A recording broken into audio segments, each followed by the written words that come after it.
Auto-Reframe Pro here, checking out some new stuff. StreamYard got a lot of updates. We've been doing a lot of Adobe updates in Illustrator, in Premiere Pro. We got some After Effects coming. We did a StreamYard update. We did a number of things. So today I just want to try out this new tutorial I did on Adobe Premiere Pro as far as auto-reframing, as we know as repurposing video from long form to short form to use in our social media. So I'm not going to talk, I'm going to let the video talk. So I'm going to bring it on up and let's get it started.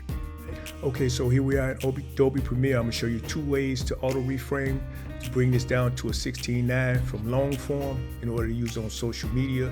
So the first way, you just click your footage, you come up here to the top, you hit sequence, you drop down to auto-reframe sequence. When I click that auto-reframe sequence, I'm going to get these parameters. Right here I can choose which one I want, horizontal, vertical, and I choose vertical 916. I'm gonna leave it in default. I also don't want to clip nesting, so I'm gonna hit create, and now you see it turned it into a 16:9.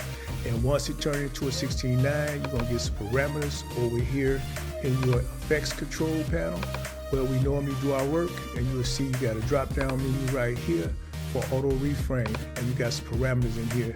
So if you want to change your position, you can analyze this for scene detection. You will change your position as far as when your talent is not in the middle, as you see, and eventually analyze it and change it for me.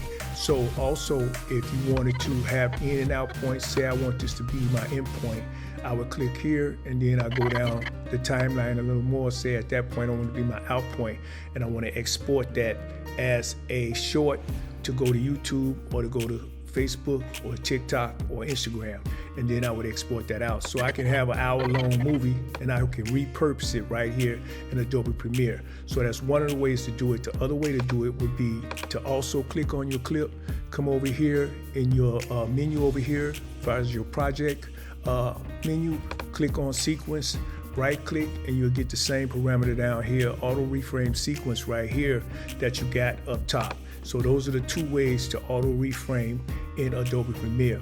Now the last thing we would do if we had a narration or something on here, we would just go over here to text, and you know in text in Premiere Pro you can transcribe, so I would just hit transcribe. It would transcribe whatever my narration is, then I could turn it into captions, work around with it, change the coloring in my properties panel, and do change some of the parameters of my footage as far as how I want my captions to look on my footage, keeping in the safe zones as far as how the social media overlays would hit that particular footage. So that's pretty much how you repurpose and auto reframe in Premiere Pro.